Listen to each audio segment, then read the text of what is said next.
આજે પણ માં ભગવતી જગદંબાની આરાધના ભક્તો કરે છે. માઈ ભક્તો જેટલા છે બધા ત્યાં જઈ અને મારી આરાધના, માની સ્તુતિ, માની પૂજા કરે છે.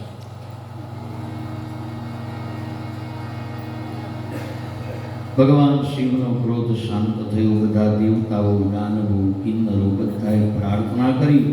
ક્રોધ શાંત થયો, પણ પેલો યજમાન દક્ષ હતો ને એનું મસ્તક કપાયું હતું. એના ધડ ઉપર એક બકરાનું મસ્તક મૂક્યું, એને સજીવન કર્યો. પેલો યજ્ઞ ચાલુ હતો એને પૂર્ણ કર્યો છે. યજ્ઞ પૂરો થયો.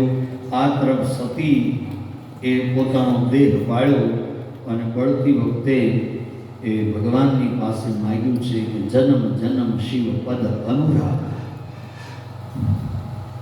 મૃત્યુ વેળાએ જે યાચના કરો તમે, મૃત્યુને વખતે જે માગો છો તમે એવું તમને બીજા જન્મની અંદર પ્રાપ્ત થાય છે. હું યાદ રાખજો. સતીએ મૃત્યુના સમય પોતાના દેહને બાળ્યો અને બાળતી એ બળતી વેળાએ દેહ છૂટતી વેળાએ માગ્યું કે જન્મ જન્મ શિવ પદ અનુરાગ.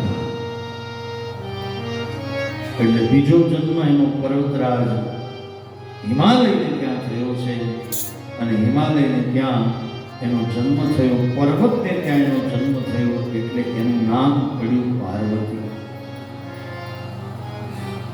પર્વતને શૈલ પણ કહેવામાં આવે છે અને શૈલને ત્યાં એનો જન્મ થયો એટલે એનું એક નામ પડ્યું છે શૈલજા.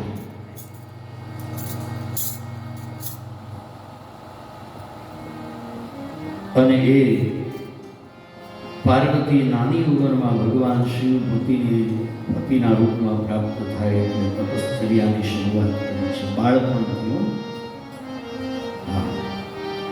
કારણ કે એને તો શિવ જ પતિના રૂપમાં જોઈતા હતા.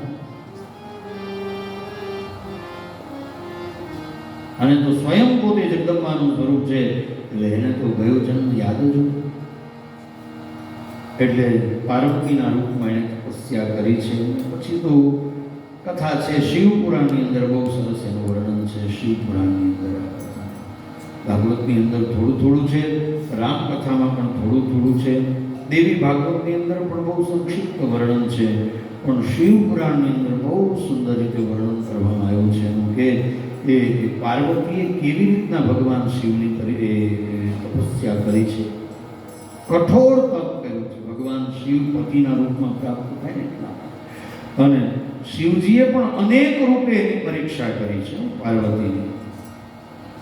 ગયા જન્મમાં થયું હતું એવું પાછું આ જન્મમાં ન થાય એટલે ભગવાન શિવે અનેક રૂપે પરીક્ષા કરી છે.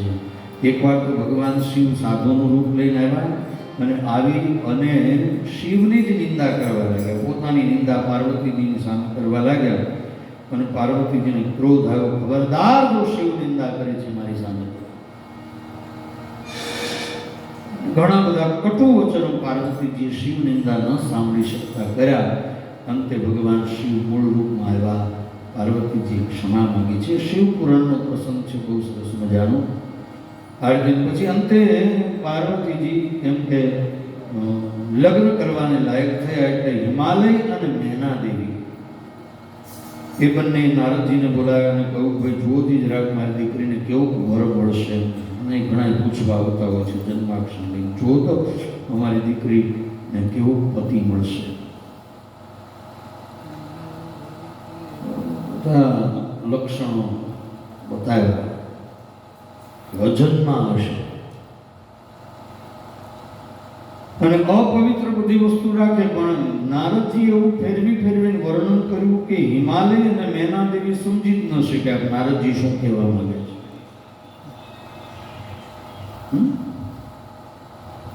દિગંબર કપડા જ નહીં. હવે એનું વર્ણન શું કરવું કે આ સરસ મજાના કપડા કરે છે, સરસ મજાનો ધંધો કરે છે, શું કરે છે એનું વર્ણન કરવું. પણ આ તો નારદજી છે એટલું બધું ફેરવીને એવું વર્ણન કર્યું ને કે મેના દેવી અને હિમાલય બંને પીગળી ગયા. કાં તો એવો જ પતિ અમારી પુત્રી માટે જોઈએ છે. પછી સપ્ત ઋષિનું આગમન થયું અને સપ્ત ઋષિએ પણ એ જ ચર્ચાઓ કરી. અંતે લગ્ન કરવાનું નક્કી થયું કે ભાઈ હા એ શિવજીની સાથે અમે લગ્ન કરવા માટે તૈયાર છીએ. તૈયારી થઈ આ તરફ હિમાલય પણ ખૂબ તૈયારી કરી છે પોતાની પુત્રી પાર્વતીના લગ્ન. હિમાલયની પાસે તો સંપત્તિનો અખોટ ભંડાર છે, ખૂબ તૈયારી કરી. આ તરફ શિવજીને તૈયારી કરવા જેવું શું હતું?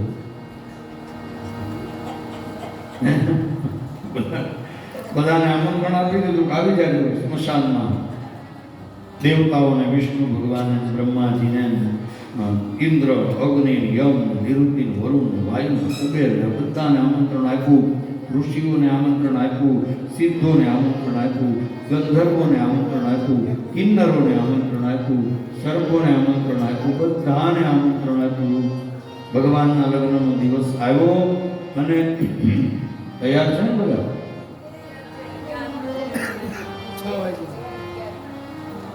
6 વાગ્યા. હાલો હવે આપણે ભગવાનના લગ્ન કરી જ નાખવાના. જો વરઘોડો કાઢવાનો છે. આ તરફ હિમાલયે પોતાના સ્નેહી સંબંધીઓ તમામ લોકોને બોલાવ્યા છે. સરસ મજાનો મંડપ રચના કર્યો છે, ગામ આખું શણગાર્યું છે અને એવી તૈયારી કરી, કારણ કે એને તો ખબર છે કે કેવો પતિ. આમ નારદજીએ જે વર્ણન કર્યું હતું ને એને એમ કે ઓહો કેવો પતિ હશે મારી પુત્રી માટે, તો કેવો જમાય. પહેલા તો જોવાની પરંપરા નહોતી ને, એટલે હિમાલય તો ખૂબ આનંદમાં છે. નૈના દેવી પણ એટલા બધા આનંદમાં છે કે મારી દીકરીના લગ્ન સરસ મજાનો જમાય અમને મળી ગયો છે. આ તરફે ભગવાને બારાતની તૈયારી કરી અને ધામે ધૂમે બારાત નીકળી. બધા મહેમાનો આવી ગયા છે. વિષ્ણુ ભગવાન આવ્યા, બ્રહ્માજી આવ્યા, ઇન્દ્ર, યમ, અગ્નિ. પણ વિષ્ણુ ભગવાનને વિચાર કર્યો કે આને તૈયાર કોણ કરશે? મેકઅપ કરવો પડે ને, આને વરરાજાને તૈયાર કરવો પડે, મેકઅપ કરવો પડે, તે કોણ કરશે? વિષ્ણુ ભગવાને દેવતાઓને ઈશારો કર્યો, તમે બધા બાજુ જો, તમારું કામ નહીં એને મેકઅપ કરવાનું. એક બાજુ ઉભા રહ્યો શાંતિથી, કોઈ ચાળો ન કરો. એમાં તો દેવતાઓ, સિદ્ધો, ઋષિઓ, ગંધર્વો, કિન્નરો, સર્પો બધાને આમંત્રણ આપ્યું. સાથે સાથે એમના ગણોને તો આમંત્રણ આપવું પડે ને, જે રોજ એની ભેગા રહેતા હોય એને તો આમંત્રણ આપવું પડે. હવે એમના ગણો એટલે કોણ? ભૂત. બધાને આમંત્રણ આપ્યું. ભૂતોને તો બધા આવ્યા. કોઈ અમેરિકાથી આવ્યા, કોઈ ઓસ્ટ્રેલિયાથી આવ્યા, કોઈ ન્યુઝીલેન્ડથી આવ્યા, કોઈ થાઈલેન્ડથી આવ્યા, કોઈ પાકિસ્તાનમાંથી આવ્યા, કેટલાક બાંગ્લાદેશથી આવ્યા. અને ઇન્ડિયાના તો હતા જ બધા ભૂતો. હે આફ્રિકામાં તો આમે ભૂત જેવા લાગે. અંધારા મળ્યા વચ્ચે આપણે બી જઈએ. ખાલી દાંત દેખાતા આફ્રિકા. હા, તો બે કથા કરી આવ્યો આફ્રિકા. મારા બેટાએ લૂંટી લીધો. હા, કાળિયા બધા લઈ ગયા મારું લેપટોપ ને પૈસા.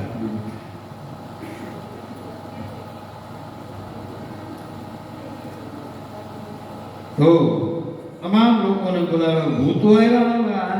ભગવાન શિવને તૈયાર કરવા કેવી રીતે? પછી કોઈ તૈયાર કરવા તૈયાર ન થયું કે ભૂતોએ તૈયાર કર્યા છે ભગવાનને. ભૂતો તૈયાર કરે એમાં તો શું કહેવાનું હોય. સ્મશાનની બધી રાખ લીધી અને ભગવાનના અંગ ઉપર ચોડી છે ભસ્મ લગાવી. ભાલમાં ચંદ્રમાં હતો એને જરા સરખો કર્યો, ગાડો કેળો થઈ ગયો એને સરખો કર્યો. જટા બાંધી છે અને જટા બાંધી અને ભગવાન શિવના હાથમાં ત્રિશૂળ આપ્યું, એક હાથમાં ડમરું આપ્યું. ડમરું આપીને ભગવાનને કહ્યું ચાલો સવારી કરો. હવે આજનો વરરાજો છે ને એ ઘોડા ઉપર સવાર થાય. ભગવાન શિવ કોના ઉપર બેઠા છે? નંદી ઉપર. આજનો વરરાજો છે ઘોડા ઉપર બેસે, પણ કેવી રીતના બેસે? બે બાજુ પગ રાખીને બેસે. ભગવાન શિવજી નંદી ઉપર એક બાજુ પગ રાખીને બેઠા છે. બેનો સ્કૂટર ઉપર પાછળ બેસે ને એમ.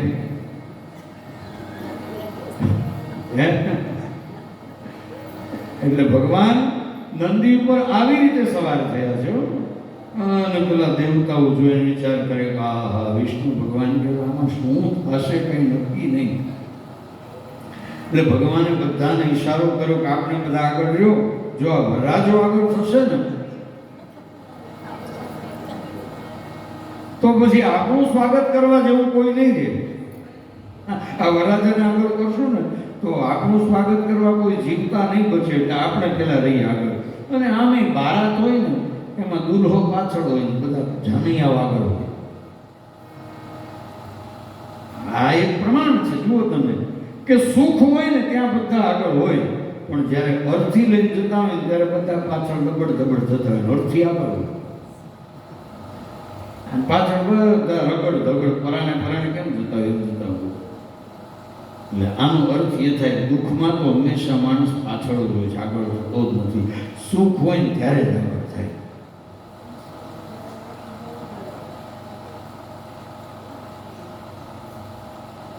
મારે ગીત ગાવું હતું પણ હવે સમય નથી એટલે નહીં ગાવું.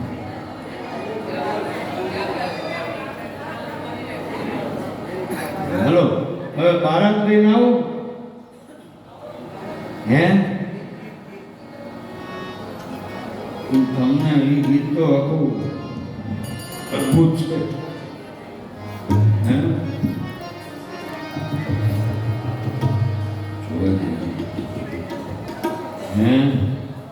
ગવાઈ જશે. ગાવાનું છે ને, ખાવાનું નથી, નહીં તો ખવાય જાય. ગાવાનું છે.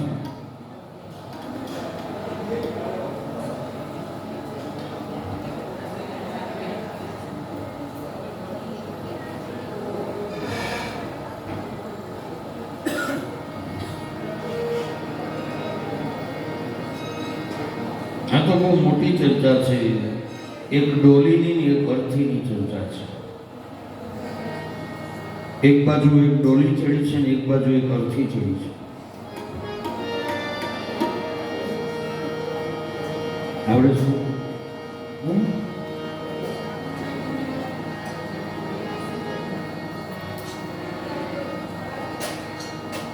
મારું કાલ ગાશું આજે જવા.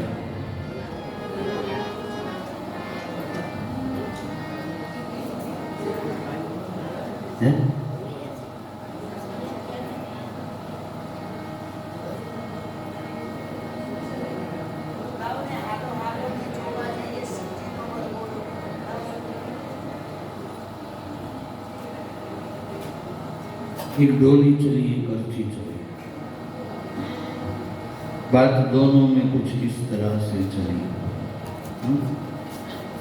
बोली डोली तुम्हें किसने धोखा दिया.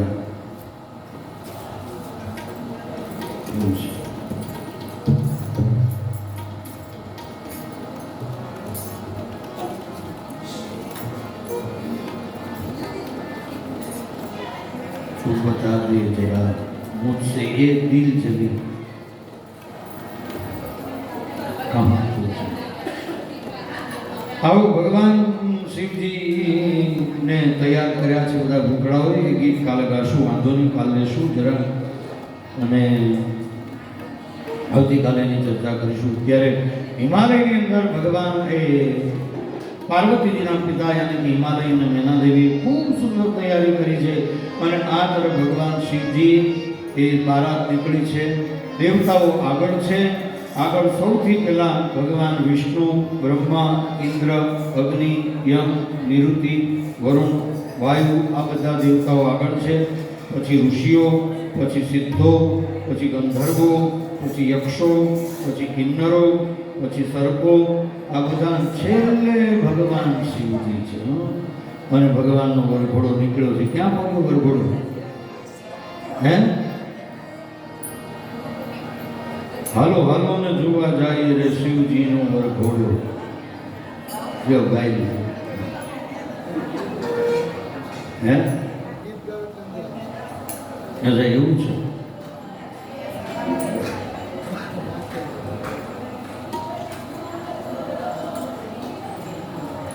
એ આવી આવી છે જબરી જાન શિવજી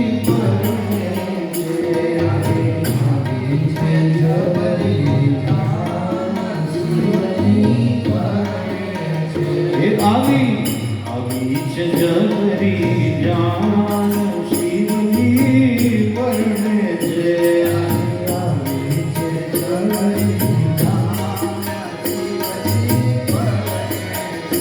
आया माने संग भगवान के भोलोनाथ परणे छे आया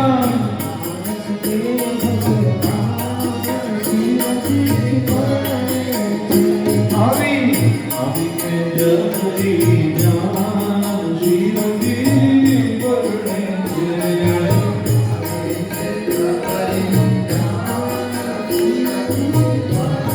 તો ઉભા રહી છે એટલે તો ઉભા રહી છે ભાઈ આમાં ઉતરજો ને આમાં લેજો બાજુ મેં આપણે હાલો પોખવાનું જ કોણ હાલો પોકી લો હાલો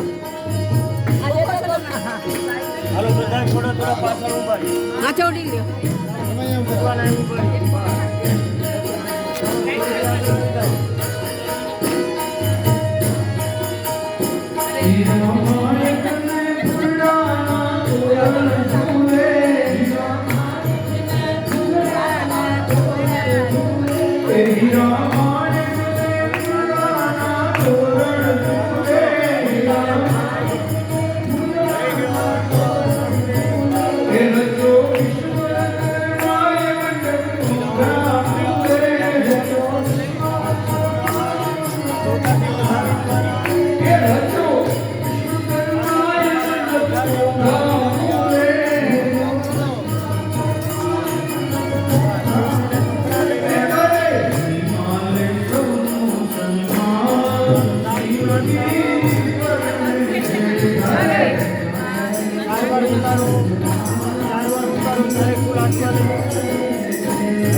कैलाश कवि महादेव की जय।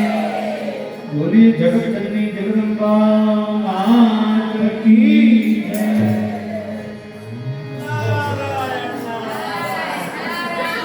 नारद जी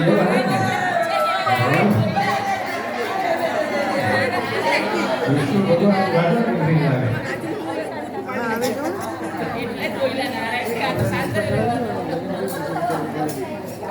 બેની વચ્ચે આવી જાઓ ને આવી જાઓ એના શું છે આ બાજુ જાઓ એક મિનિટ રાજુભાઈ એક મિનિટ એક મિનિટ આમ ઉપરથી પાડજો ને વિષ્ણુ ભગવાનના આ બાજુ બ્રહ્માજીની ઓલી બાજુ બે બાજુ બે ભૂતળા હલો ભાઈ જાની આવી જાવ આ બાજુ હાલો ભૂતળા આ બાજુ આવો તમે ત્યાં ને ત્યાં તમે અહીંયા આવી જાઓ સામેની ખુરશી ઉપર બેસો તમારે અહીં હેઠે ગોઠણીયા વાળીને બેસી જવાનું ત્યાં નહીં આમ ખુરશીની આમ એની સામે મારી સામે તમારું મોઢું આવવું જોઈએ મારી સામે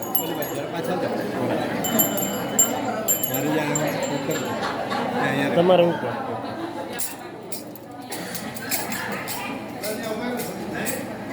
થોડા હજી અંદર જાઓ કોઠિયાજી થોડા અંદર જાઓ સ્માઈલ થોડા ઝૂકો એની હાર્યો નહીં એની એનાથી નીચું રહેવાનું બે જાઓ પગ ઉપર બે જાઓ વાંધો નહીં બસ હા વેરી ગુડ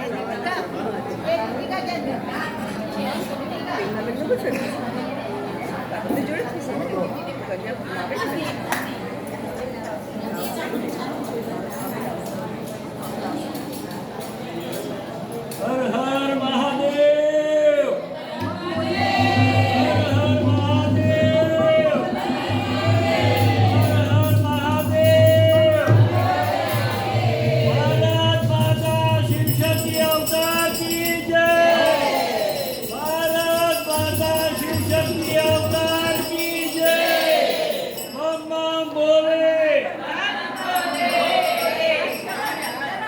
રાજુભાઈ